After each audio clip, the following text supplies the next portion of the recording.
Hey, welcome. We are live here with Coffee with Humans. I am Jason Todd.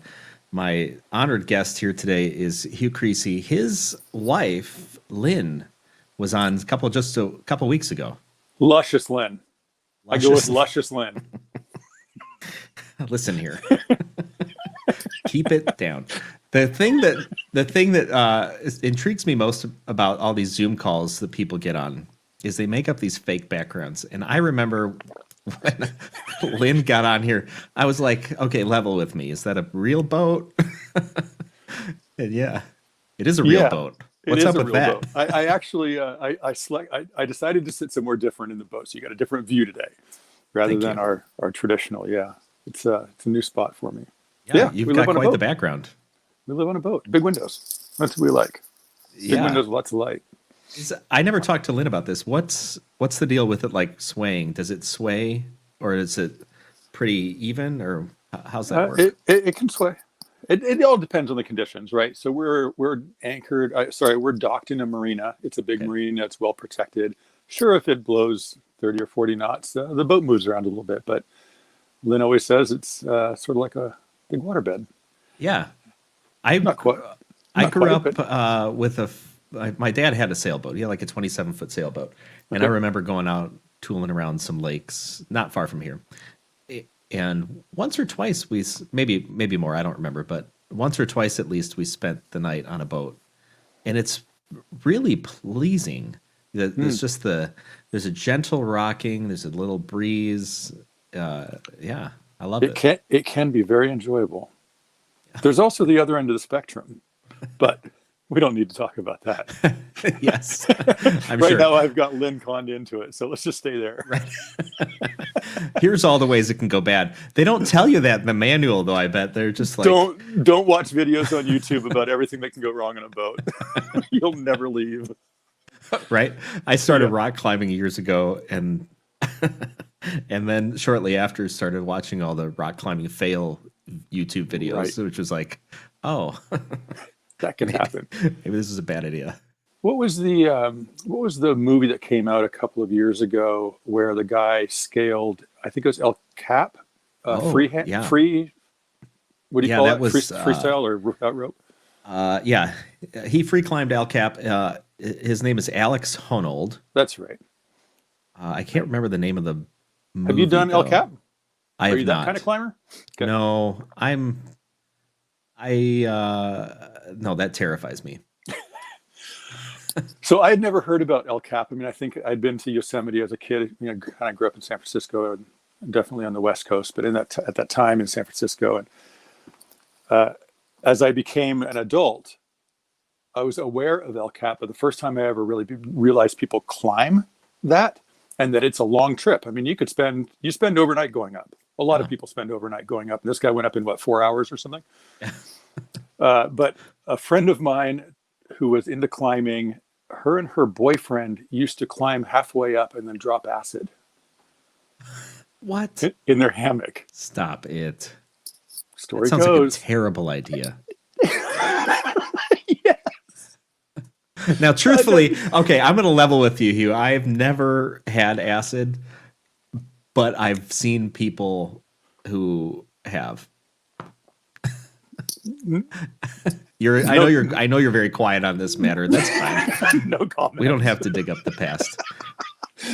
But as a climber, it's got to be. Everybody should try it. But that's a terrible idea. You think everybody should try it? Yeah, I think it's really it opens minds. Did you see the Netflix video on that recently? There's a Netflix movie. No. Oh, it was so good, and the whole point was, and they talked to popular musicians and artists and that type of stuff, and the whole point was that the experience in a safe space, the experience is really mind altering in a very moving and beneficial way. And I can see how that could very well be true. So yeah, look, I don't want this whole conversation to revolve around drugs or something like that. But interestingly enough, so I'm not a big advocate of taking LSD. It's something I did a long time ago, and sure, it's an experience. But when I say everybody should try it, I think that that there are certain substances and clarity that comes from things like, mushrooms. For example, Oregon just passed, interestingly enough, the legalization of mushrooms for medicinal purposes, which I found fascinating that it actually passed. But I'm reading right now Michael Pollan's book about, gosh, I can't remember the title. Do you know Michael Pollan? Omnivore's Dilemma.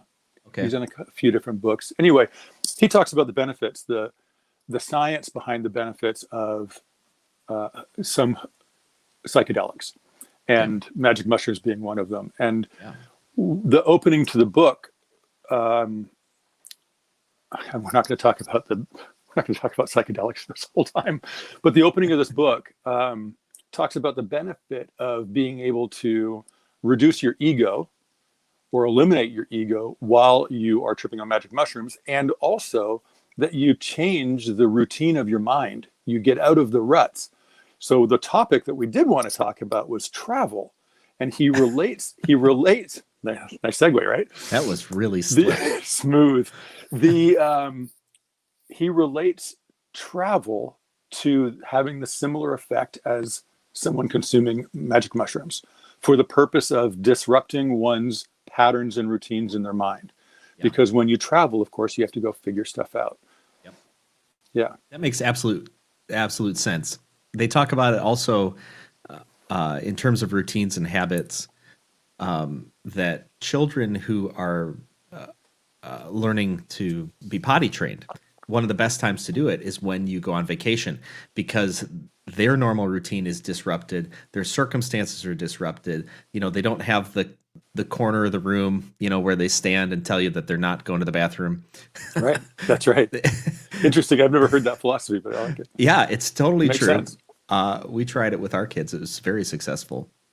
But there's a lot of research on it.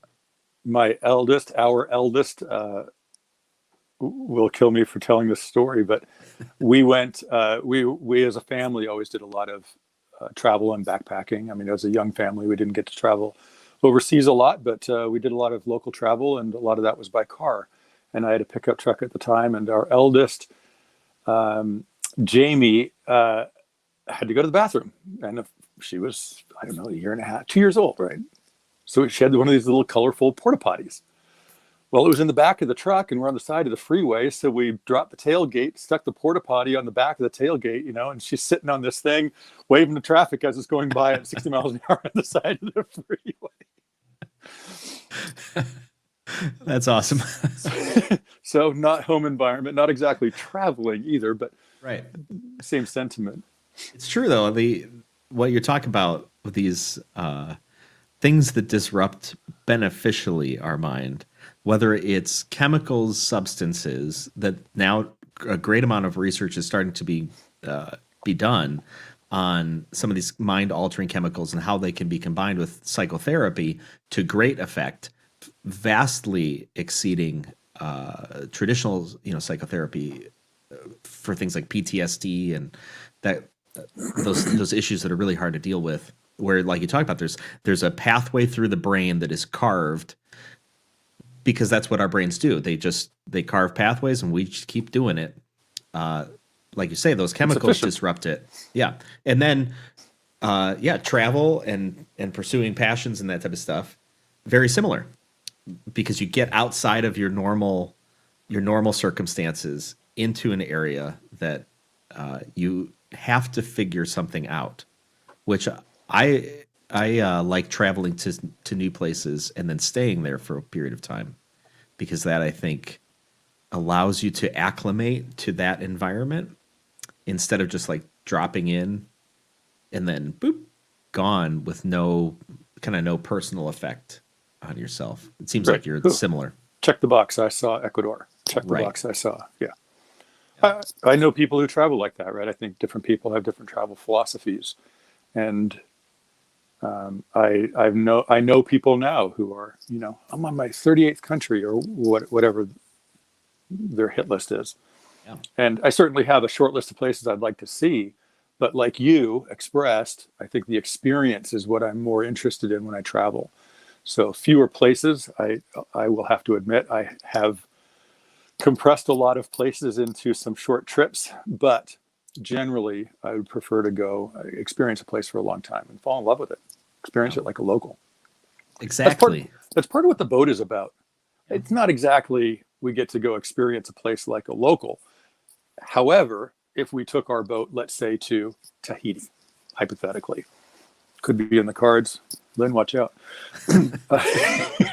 She's going to wake up. What? If she's watching, you're going to end up with a comment in the comment box. Which, by the way, if people have comments or questions, drop them in the comment box. We'll get your question.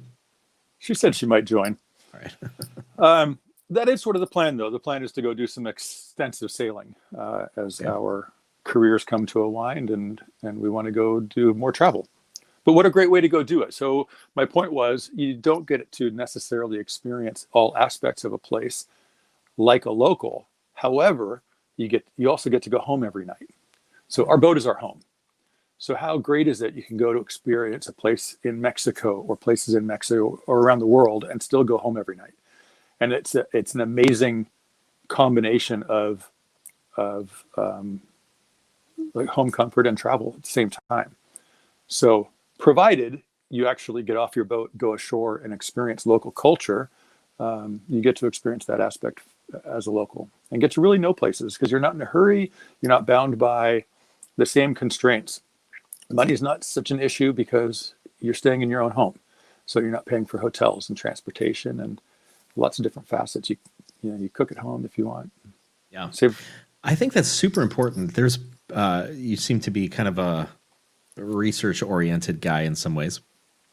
There's been some research done on people when they sleep in new places that half your mind stays awake for several nights at least, which is why sleeping in a new place is just, it's like, man, I just didn't sleep so good. But your brain becomes acclimated to that environment and then rests.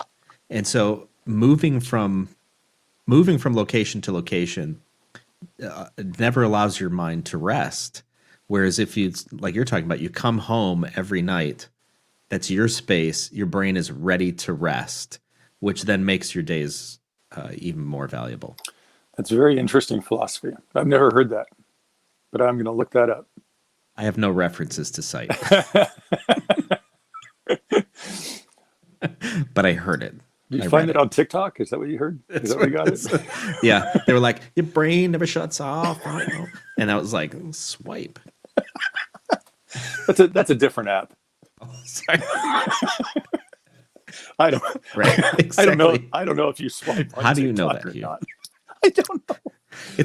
I watch my kids using it. That's like the meme of the century. We're going to look back on this and we're going to be like, swipe right, left. Yeah. I never know if it should be right or left. It's probably why I get connected to some weird people. That's a weird thing too, swiping right on people. That's weird. I don't get it. I don't know if right or left is the right direction, but how did we meet? Left or right? Right. So okay, so let's bring this back to Coffee with Humans. Coffee with Humans, one of the things I was thinking about this, I was just driving around in my car the other day, thinking about how people have conversations like this all the time, just no one's ever invited. So if we went to a business function, I might, meet you in line at the buffet or at the bar getting a drink, and then we'd be like, hey, what do you do? And I'll be like, oh, here's what I do. Oh, that's cool. And then we're just talking, and it's just a normal conversation, but nobody's invited. And that's what Coffee with Humans does. It's just a normal conversation with somebody who is like, subject me to this torture, and then allow the community of viewers to watch. It reminds me back of back in the UK or England, right? When they put wouldn't people gather to watch the insane asylum? Oh, really? Yeah. It was entertainment. So, we're just in the fishbowl. We're the entertainment for the rest of the world now. Hey, they did that in Greece, right? With the gladiators and stuff. That's right. You go watch somebody die, which is altogether horrific. Something horrible. Yeah. Not up for that. But the fishbowl, I'm sort of living in it, so it feels natural. Yeah, exactly. So I love this platform. Okay. As soon as when Lynn told me about it, I was like, yeah, what do you, sounds okay. And then I saw the video. I'm like, this is cool. Yeah. And then Why? I don't know. It was just Help me out. just because it was just a fun natural dialogue, right? It's just two people getting to know each other. Yeah. So even right before we got on the call, obviously we're connecting a little bit, but we wanted to hold back a little bit because it was just natural, good conversation. It's true. So one of the doing my research, well, I watched one of your videos with Jess Bolin. Yes. Oh my goodness, I wrote Colorado. it down. Is that where she is? I wrote it down. Am I willing at this time to make the investment required to make a positive difference on this topic? Yes. I love it. Isn't that great? Oh my goodness. Thank you for sharing that. How long ago was that video with her? I talked to Jess, I'm going to say May. Okay. Probably May. Yeah. I love the topic. It's a little unrelated to what we're talking about here now. But, it's so good, though. That saying, it revolutionized. There have been few things that I can point to and like, man, that really made a difference. One is noise canceling headphones. Revolutionized my life because I didn't realize what a sensory issue I had with blocking out background noise. And now I noise canceling headphones, and I would sit in Starbucks back when we could sit in Starbucks, and I'd type, and the whole world was gone. And I would just listen to music with no words and zone out for hours and hours and hours and hours. I loved it. Revolutionized my life. Well, and that saying, in a similar way, just came in at the right time and allowed me to cancel out background noise in a way that very few sayings had before. And it's a filter, right? So am I willing at this time to make the investment required to make a positive difference on this topic? And what I realized for me is I had been putting my nose in things that I could not have made a positive difference. It wasn't the time. I could have made a positive difference, but I wasn't willing to put forth enough effort into the situation to kind of to make that change or make a difference. And if those things don't work, just back out. There's no reason that it released me from having to be a part of conversations that I had no business being part of. I wasn't interested enough, or it wasn't the time. Yeah, that's fantastic. I think the really interesting analogy to noise canceling headphones. I have a set myself. I love them. But yeah, this helps you just tune out the noise. 5 criteria. Really easy, quick to ask yourself. Filter out the noise. Love it. I printed out a couple times. I put it on my computer, I put it in my car, and I put it on my desk just so I could see it, and I'd repeat it to myself. Yeah. So I live in no, let me rephrase that. I live with Lynn now.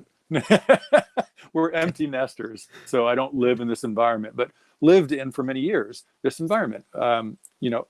I live with a spouse and 2 daughters. Our daughters, 18 and 20 years old. There was a lot of chatter. There was a lot of noise in the house. Not bad. We had some great conversations, but I wish I had Bose back then. Honestly, I wish I had this quote back then, because it's pretty easy to become, I don't know, I guess reactionary to comments and things that are going on around us, and being able to learn to filter those things out rather than just shutting down, but actually consciously making a decision to not engage for certain reasons would be really helpful for anybody. I think so. For you make a good point to figure out. Yeah, you make a good point with interpersonal relationships, particularly in noisy environments where everybody else is, they're fully engaged, but for whatever reason, it's just not the time. You're not willing. Can't put forth the effort. Doesn't mean you have to check out entirely, but it does mean you consciously don't engage. For me at least, and I think that's what you're saying. Consciously don't engage energy into it and get like worked up or something like that. I think it's beneficial. Yeah. Well, I liked what Jess said too. She's learned that she has a finite amount of energy to give. And I mean, we all do. I've never looked at myself as a person who kind of caps out at some point. I know that people do. I know now at 53 years old, I do have a finite amount of energy that I'm willing to put towards things. But I like the way Jess said it, right? I'm not going to spend my energy on something that I'm not invested in, or I don't want to spend my energy on, because I won't have it when I want it. When I want to engage in a healthy dialogue, I may be spent. Yeah. That would suck. Yeah. And for guys, maybe like you and me, I'm going to go out on a limb here and say you're good at the things that you're good at, and those things are many. And so you can do a lot of things. You can think through a lot of things. You're dreaming, you're hoping, you're planning, you're scheming. You're a good creator. When there's a dialogue that's happening that you feel like you want to get involved in, it's easy to engage in that when in fact there's no reason to, because it's kind of like just because you can doesn't mean you should. If you don't have the energy, or you're not willing or something like that, you consciously back out of it. And I think so. I like this too, because you can explain this to somebody. Not that people ask you, why aren't you engaging in a conversation? But it's pretty easy to say, right now, like, it doesn't fit these criteria for me. Right. Or why were you so quiet the other night? Well, it didn't fit the criteria for me, so I like that. Right. Anyway, it releases the. Let's move on to something else. Yeah. It releases the responsibility. That's what it did for me. Yes. Yes. I am not responsible. There are, there are a few things that Lynn and I have used over the years while we raised our family. And one of those tools was life. We let life teach a lot of lessons. Life is really good at teaching lessons. So I think on your call with her, with Lynn, FIO came up. Do you recall that? I do. Yeah, FIO, yeah. Figure it out. And I was like, what? Figure it out. So life will teach you. You just have to go engage and figure it out. And there are certain lessons, I think, that it's easy to go figure out, or it's beneficial to go figure out. The hard work behind it makes the experience and the lesson all the more richer. But this quote is something that should be shared early in one's life. I'm sharing this with people, our children, but it's one of those lessons that couldn't be learned too early in life. Yeah. And it's one of those things that's hard to come by just as a life lesson, because it takes years before you look back and go, I wish there was a lesson about that. Totally. So, and that, to be clear, I want to give credit where credit is due. That is a quote from Marshall Goldsmith. Okay. I am jotting that down. I'm going to put it up on the, since you brought it up, I'm going to put it up on the screen here. I read a quote the other day, one of the most significant quotes that I've recently been impacted by. And I won't do it justice because I haven't thought about it for a while. And I can't recall who said it. But it was, how does it go? Complacency is the cancer of time. No, I said it wrong. The cancer of time is complacency. And I read it. Lynn was here with me. I got tears in my eyes, and I almost quit my job that day to go travel. Really? Yeah, that was about 2 weeks ago. Wow. I'm 53. I'm like, we're about 4 years away from retirement right now, and it can't come fast enough for me. I have a great job. I like the work that I do. I like the people I work with. There's no reason for me to be egging to get out of work, other than I just have a lot I want to go do. But Yeah, anyway, it's time. I found that was an interesting quote. Yeah. That's really, yeah, the cancer of time is complacency. Yeah. That So makes sense. If Lynn's on, maybe she'll weigh in on where we read that quote. But yeah, That's, here's another one. yeah. Let's see if I can show you this. Okay. Can you read that? Dignity and Dignity and grace. grace. Those are Okay. the last three words that my father wrote that I try to live by. Okay. Impactful. We talked about impactful quotes.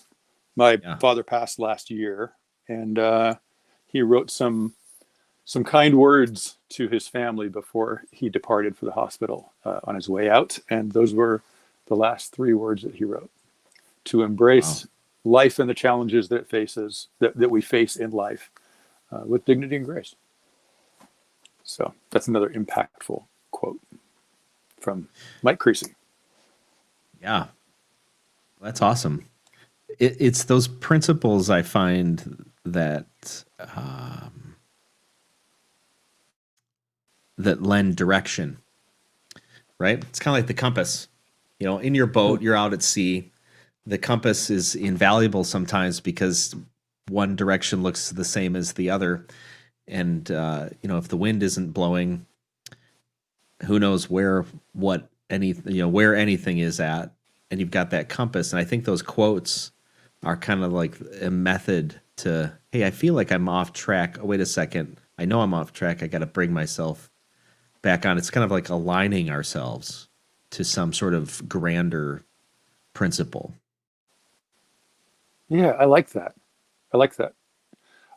I think I've learned to use quotes as it aligns with what you just said, really. It keeps me directionally correct, is how I've always phrased, not always, but have phrased this, right? It just keeps me I don't need to be on point all the time. I don't have to be 100% knowing exactly where I'm going. But as long as I'm plus or minus 20 degrees and I'm living within some certain parameters, the quotes, then I know I'm good. I've struggled with that. There's a lot of ways to live one's life. And my way is surely not the only way. And God, it's taken me a long time to figure that out. Yeah. Well, I think you struggle with what? I've struggled with that for sure. I've struggled with this idea that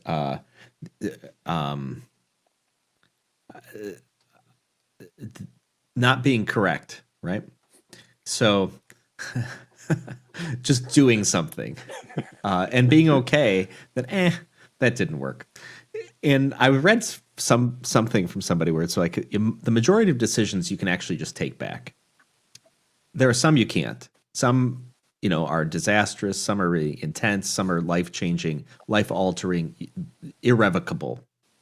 But many decisions you can take them back. So just do it. So people are, well, I don't know if I should move to such and such a place, and they hem and haw on it. It's like, well, move back. Right? But it becomes this life-altering, life-changing, life-stopping thing instead of just going, no, forward movement here. Like you decided you're going to be on a sailboat.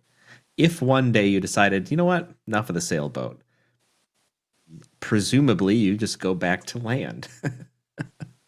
It's not a big deal. One could do that. Right? But absolutely. But other people might look at your journey. It paralyzes people. Exactly. Other people look at your journey and they're like, I cannot believe you would ever do that. I couldn't do that. Like all these things they got built up in their mind, and it's simply not true. Like, you talk about travel. I spent some time with my family traveling for a couple summers for a month and a half at a time, and people would look and go, like, I could never do that. I'm like, you could. There's all sorts of ways you could actually do it, but you're unwilling to have the conversations that would lead you any closer to that. because you just don't want to. You want to do something else more than you want to do that. That's ultimately what the issue is. You like this idea of complacency. I'm actually okay where I'm at. I think it could be better. I think it could be different, and I'm unwilling to do anything about it. And then time ticks down, and then like you know, you're at this point where you're just like, I know what's next, and I can't wait to get there. And yet, it's just not time. Like, so close. Yeah. So it's interesting you say you don't like to be wrong. Like most of us don't like to be wrong, right. But I have no problem with failure. So I'm a mechanical guy. I'm a mechanical engineer. I like the mechanics of things, and I'm a doer as well. Not so much a reader or philosophizer. I go engage. Part of the reason I like to experience travel, I think, is because I go out and do. It gives me the excuse to go out and do. But when I'm working with things and I fail or I'm wrong, it's just me and the thing. Right. I hate being wrong in the eyes of other people. Right. That drives me insane. Yeah. But willing to cop to it when it's necessary or required. Yeah. Jeff Bezos talks about it, that when you know 80% of the information, then make a decision and do it, instead of waiting for the last 20% to come in. And too often, people wait for the last 20% to come in because they are unwilling to be wrong. They don't want to fail. They don't want the news to write about them, in such a negative way. Sure. So interestingly, you bring up Jeff. I worked inside that behemoth organization for a while. As a contractor. So I work for a company that has contracts with Amazon, and I was treated as an Amazon employee working inside of their offices. But it's not 80%. The philosophy is 80%. It's more like you hit 60, you go. Yeah. Which has its own issues.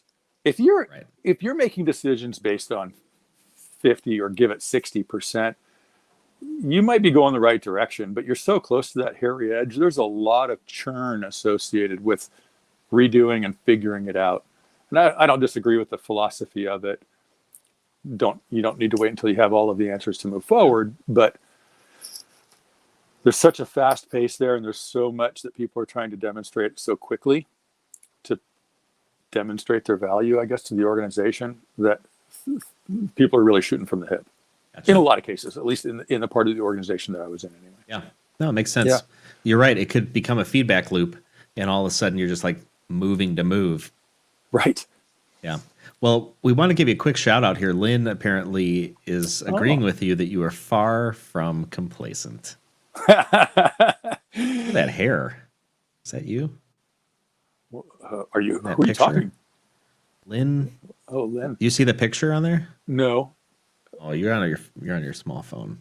Oh, yeah, that's when we were that's when we arrived in Germany on our boat. We bought our boat in Sweden. And that's when we were leaving our boat in Germany to come home for Thanksgiving last year. About this time last year, yeah. And my hair had definitely grown quite a lot. Very European look. Good for you. So you bought your boat in Sweden, and then you went to Germany. We sailed Sweden, Denmark, Germany. Wow. And then I went back with my brother-in-law, and we sailed, he's a ship's captain, and we sailed Germany to the Netherlands through the Nock Canal. And that is a 62-mile long canal that cuts across the top of Germany, where it separates Germany from Denmark. And it's a shortcut. So we went through there together, and then I shipped the boat from Netherlands to Florida. And we picked it up in Florida and enjoyed some warm weather last winter, and then shipped it up here. And now call it home. When you ship the boat, I think I saw a YouTube video on this one point in time where there's a type of boat that like sinks, goes underneath the other boats, and then lifts them up into its own like hull or something like that. Yeah. Is that what happened? That's not what happened for us, but that does exist. So they're called float on, float off. So the ship actually submerges itself, or the deck of the ship submerges, so they can put boats on and off of the deck of the ship. Our situation was a little bit different. That type of technology wasn't available going out of the Netherlands at that time of year. So we took the deck of a cargo ship. So I pulled the boat up alongside of the ship. They put a big crane hoist around it and lifted it off and put it on the deck of the ship with some other boats, strapped it down, and off to the airport I went. They leave the mast up. They leave all the gear on. It's very, very, very easy on the boat. Gotcha. So then they just hoist it at the other end. You're good to go. Yeah, it's really neat. Wow. How did you learn about all that stuff? What was the length of that journey when you were like, how am I going to get a boat across the world? Well, there's three acronyms. There's an acronym with 3 letters in it. Starts with F. I see. I don't know. I mean, I've been sailing all of my life, so the sailing and boating portion of the transaction was really easy for me. Okay. It was the moving, like buying a boat in a foreign country is not an easy task. We had to take a loan. You have to find a lender to lend on a boat that's not in the country. They don't like to do that. When we bought the boat, there are different laws in Sweden about registration. So the boat was not registered to its previous owner. There was no registration paperwork. Nothing to say he owned it. Just a letter from him saying, I own this boat. Okay. The bank doesn't really want to lend on that. So you're not a pirate then? You didn't just take it from someone? I am pirate through and through, my friend. I'm sure you are. I just don't pillage. That's the key. It was just a journey. So we found the boat and jumped through a lot of hoops over the course of like maybe 3 months. I put a lot of time into it. Lynn was very patient with me. She helped, but she just supported me while I worked through and churned through a lot of figuring it out. Yeah. I pushed people really hard to make the transaction happen, and luckily I did, because we put our boat, name of the boat's Happy. We put Happy on the ship in Netherlands. I want to say it was second week of November. It was cold. There was snow starting to happen, and I think that was the last ship that was going to take boats out that season. So if we missed that, we would have had a boat in Sweden for a year, and we didn't really want to own a boat in Sweden. Sweden's a beautiful place, and I would go back anytime. However, we wanted our boat here. So with that, we working backwards. We just had a timeline we had to stick to, and which meant I had to do an awful lot of stuff to get stuff done. But learning about the shipping of the boat, I don't know, Google's a great resource. It's kind of normal. A lot of people don't figure that stuff out, though. Well, when you have when you've got something you want, you figure out a way, right? I suppose that's true. So Lynn did talk to you about project-based learning. Yep. This was no different than a project for me. And I learned a lot of stuff while I was doing it. Yeah. So when you're invested, when you have a reason to figure it out, man, it makes it fun to learn. And I don't want to say that it was always fun to get it done, because I'd say I probably put 30 hours a week into the boat for the course of maybe 3 months into getting the transaction done. Yeah. And that on top of a family and a full-time job, it's a lot, but yeah. I wouldn't trade it for the world. I am so happy, no pun intended, with this boat. And Lynn and I are living a lifestyle that we've been working towards for a long time. That is awesome. What do you do? What do you do when you dream of what you look like when you finally hit 50? How old are you? I can't tell how old. 43 in December. What gets you? I think you asked this actually to Lynn. What gets you up in the morning? But I'm asking it a different way. Like, what do you aspire to become when you grow up? Oh boy! For me, I know it's pirate, so I'm already mostly there. You are almost there. Yeah. What do I aspire to become? That's a great question. I think that my answer is going to be vague, because I don't Here's what I think. All of my experience, all of my skills, all of my connections, I want them to have like maximum value. Not necessarily for me. I will generate my own experience of value from how they're valuable for everybody else. I want I want to see it leveraged. I want to see all that stuff just leveraged in the biggest way possible. That's what's currently getting me up. So I put it actually on the back of my business card. I did these new little business cards at one point, and on the back of it says, and I might change the wording on this a little bit, but the current wording says, I help solve problems, meaningful, measurable problems for organizations that change the world. I help solve meaningful, measurable problems for organizations that change the world. And just like that other quote that has been meaningful for you from Marshall, for me, it's a filter. Is the problem, first of all, is the organization changing the world in some measurable way, right? Like, is it big? Is it a world-changing opportunity, or their world, right? At a certain scale, that's important to me. The other thing is what I'm asked to be involved in, is that measurable? Like, will you know when I'm successful? Will I know when I'm successful? I'm not going to just, turn more widgets. It's just not meaningful to me, which is the third one. Is it a meaningful problem? Or can kind of anybody just do this thing? Because if anybody can do it, you don't need me. I won't be engaged enough in that. And so I do this in micro ways, right? I do this on Coffee with Humans. I love this platform.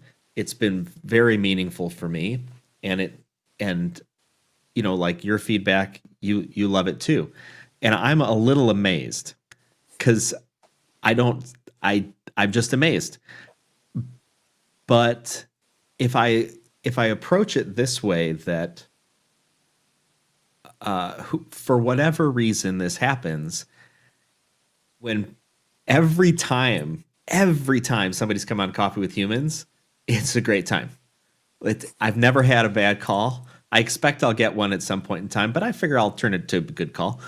And the connections to all of these people has just been amazing. Like, it's been absolutely amazing. I'll talk with somebody who's going through a tough time, and before they were live, we got into all sorts of stuff. And I would say, who you need to talk to? You need to talk to so and so. And it was somebody that I had met, just randomly. I that's why, on the website it says it's a sacred space to connect, share, and change the world. And I really do believe I make every effort to live like this, that when two or more people are sitting around, it's a sacred space. And you can change the world, quite literally, in ways that nothing else on the planet can. There's not an animal that can be like, you know what, today I don't like my environment, I'm going to go do something different. Nobody. Nothing. It's only us. It's only you. It's only me who can be like, you know what? This job thing that I've got, I'd like to do something different. And so what I'm going to do is I'm going to plan for the future so that I can go buy a boat in Sweden, and I can go sail to here, and I can ship it across the world, and I can then, figure out how to move into my future. We create. That's what we do as people. We create. And sometimes we can destroy things, and we can destroy things that we no longer need, which is great. We can also destroy things that we did need, and we didn't realize it until it was gone. But that's what we get. We have this tremendously creative energy, and it only comes about when we connect with one another. That's, to me, it's just where I'm at right now. And sometimes I apply that to, clients. I've got people that I work with and stuff, but sometimes it's just talking with people. And really, I think it's amazing. It's absolutely a sacred space, and I love it. Yeah, I think it's really neat work that you're doing. I think it's interesting that you, this isn't, correct me if I'm wrong, excuse me. correct me if I'm wrong, but this isn't a business. You're not monetizing this, right? This is something you're doing. Do you have ways? Hey, if anybody wants to sponsor this, like, call a brother up. Yeah. But it's so interesting that you can go down this path, connecting people, connecting with people, connecting other people together, and not knowing necessarily where it will lead you, and not necessarily guiding it to any particular purpose right now. But it will change and it will grow into something. This is a very interesting concept. So I don't know what it might grow into. Who knows, right? But a little bit either. like getting lost in a city. Yeah. Put your phone down, go out, go get lost and see what comes. See what transpires or manifests. Same kind of deal here. Yeah. You're heading down a path, you just don't know where you're going yet. That's true. And I've seen I like, before I launched this thing, I've seen this these aptitudes or something like that, whatever it is in me that launches me in this crazy direction. I've done this in business, so I've got a client right now. I'm tasked with making these connections and with people I've never met, having discussions that I've never had in an environment where, I'm required to now be kind of a pseudo expert on their products. And, so I was off at a trade show before, COVID, and just scoping out like the people I wanted to talk to. And I plopped my butt down at a seat over lunch, and all of a sudden I'm making friends with those people. And I have something that I need to talk to them about. I'm like, they're just the right person that I want to talk to at that moment. And I just make the connection, and it yields great results. I'm good at it. And it's one thing to do that to sell stuff. It's an entirely different thing to just say, you know what, we're going to change the world. In the meantime, we might sell some stuff, but like, if we're not about changing the world, I think we are selling ourselves short. We are the only thing on the planet that can change the world. It's amazing. I don't know that I've ever thought in those terms. So you're challenging my ingrained ways, and I love it. All of the world is waiting on us. And it Incredible. bends to our will. Yes, it does. Are you familiar with B corporations? In very vague terms. Okay. You're in Chicago, right? I am. Well, outside of Chicago, but yes. To the north? Yeah, Northern Illinois. Okay. I've got some friends up there. I used to work at 79th and Kedzie down south. Oh, yeah? Cool. Rough part of town. And 10 years ago. What did I ask? Oh, B Corps. Yeah. So, well, you're talking about being in business for yourself. It's we've had our own businesses together over the years, and one of the last businesses we owned was we structured as a B Corp. And I'm not here to be a proponent of reorganizing companies as B Corp, but I like the philosophy of B Corp. So talk about a company who's out trying to change the world. Mm-hmm. The philosophy of B Corp is triple bottom line. So you have to be a B Corp. You have to demonstrate that your people, processes, and technology support the tenets of the B Corp methodology, or maybe there's even an assessment, I can't remember. So you have to have a triple bottom line. You have to demonstrate that you are taking care of people, profits, and planet.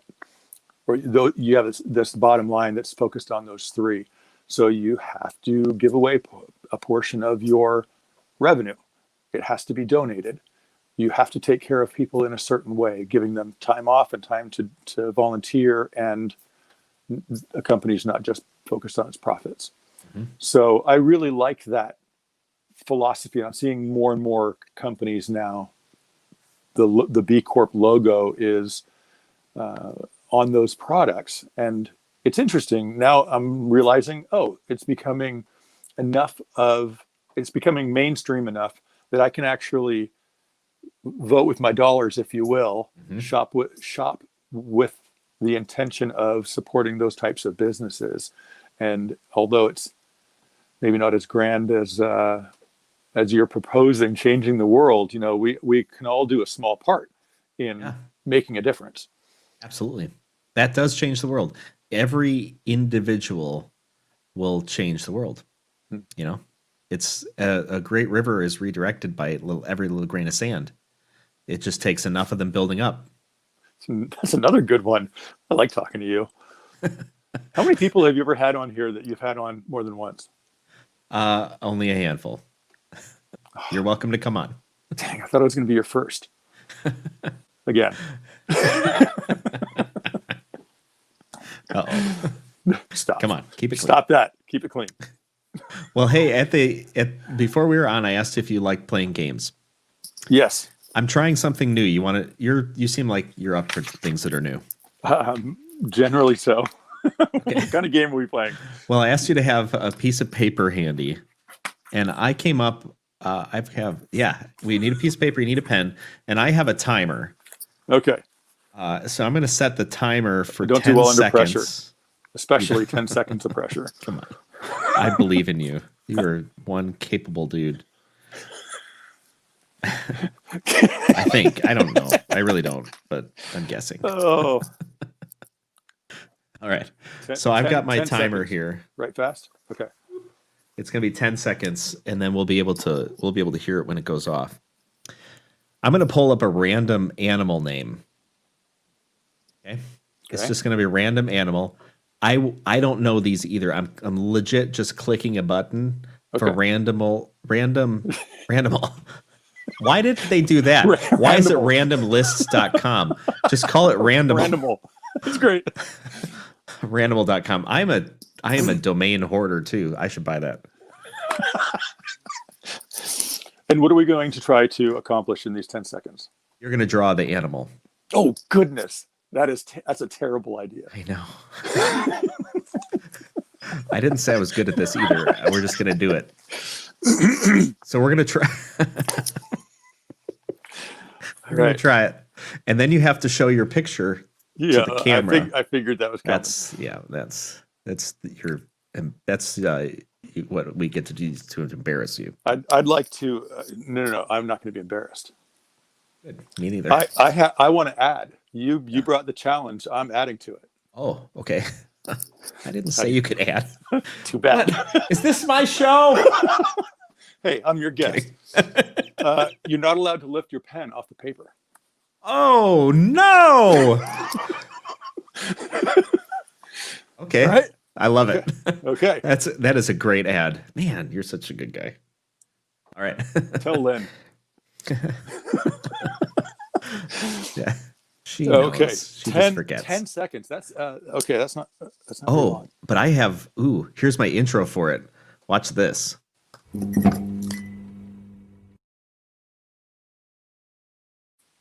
That's my intro for the game called Quick Draw. I'd rather shoot from the hip. Quick draw. Shoot from the hip. Pow! Look how hat. Oh, sorry. Oh, ow! All right. Let me get myself ready here. Okay. Here we go. I'm gonna click the button. It's gonna show me a random animal name. I'm gonna tell you the name. At the same time I tell you the name, I'm gonna click go on my timer, and then I'm gonna start drawing as well. Okay. And then pens up at the end of the timer. Okay. All right. And sheep.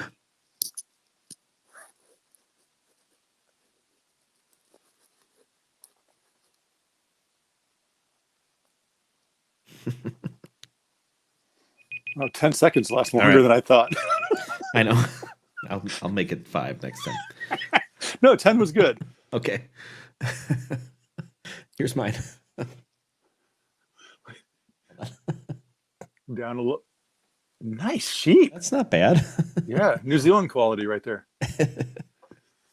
It's half shorn. I call it half shorn sheep. I think my sheep is part turtle. Oh, that's good. It's got no neck. How does it? I couldn't lift the pen to get down. I had to put a smile on it, and then I lifted my pen. How did you do that? How'd you get a smile with no? Oh, look at that little swipey do. Yeah, That's pretty good. Here's the thing. Tail. I don't think it's a tailless turtleneck sheep. Uh-oh. Some Facebook user said, Jason, I think you lost control.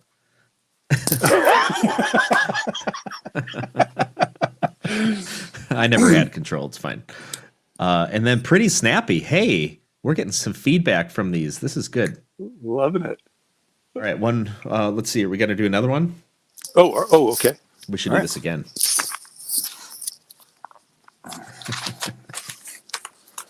Left-handed? Oh, wait. Come Opposite-handed? Really? No, not left-handed. Okay. You want to try it? No, definitely not. Okay, because that's going to go all sorts of terrible. Are we still doing no lift? I like that idea. No lift seems like a great idea. Okay. And if you lift, that's the end, right? Yeah, that's true. When you lift, you're done. Okay. And hold on. Click. Impala.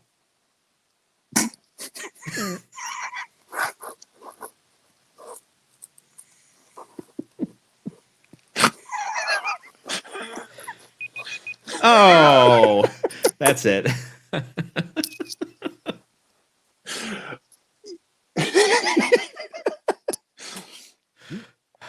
I feel like you should. I'll go first. You have to go first. I will.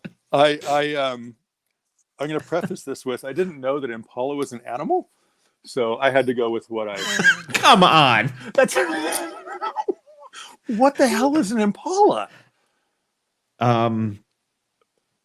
It's like a deer with like really long antlers. The really straight ones? The really straight I think so. From Africa? Mine is just the head, really. That's okay. It's got a good neck. And he also looks like he's wearing a cowboy hat. A little one. A tiny little impala hat.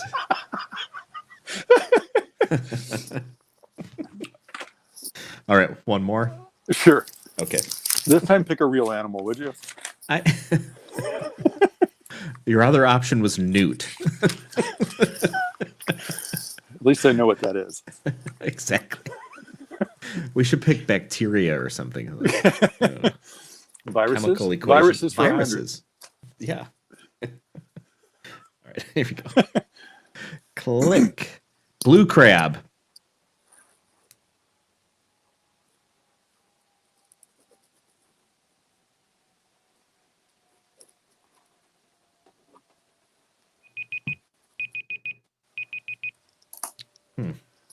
It helps that I have a blue pen.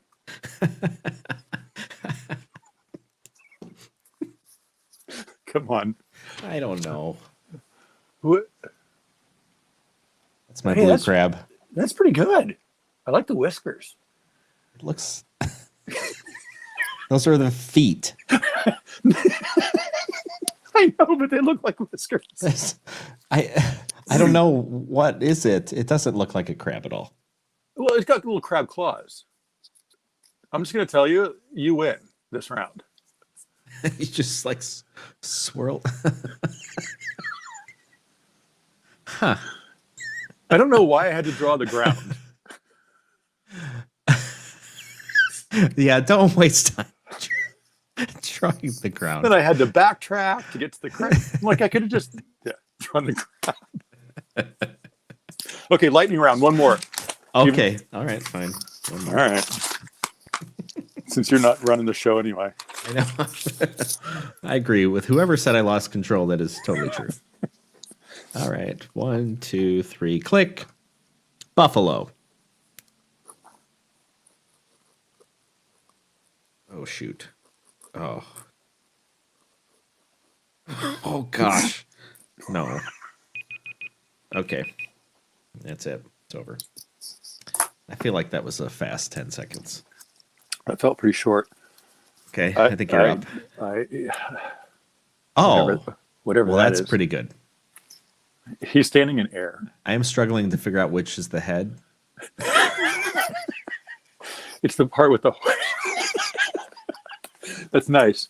So this is supposed to be the horn antlers, but I realized it looked more like a steer's horn. Not antlers. Buffalo don't have antlers. I don't know what they have. I guess they have horns. I think they. Do they? Do they just have ears? Yeah, they have horns, but it's not like a. It's not like a.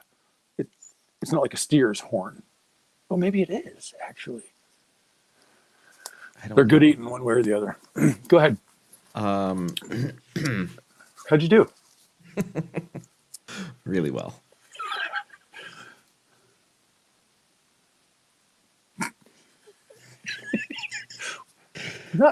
Not a bad. You lifted the pen, right? At the end. Right at the end. It reminds me of what's the it reminds me of Eeyore. Yes. Yeah. You drew Eeyore. If he went like, Yeah. oh no, he is like that, isn't he? No, I think he stands on his hind legs, doesn't he? Eeyore? I don't remember. I don't either. He has Eeyore's head though.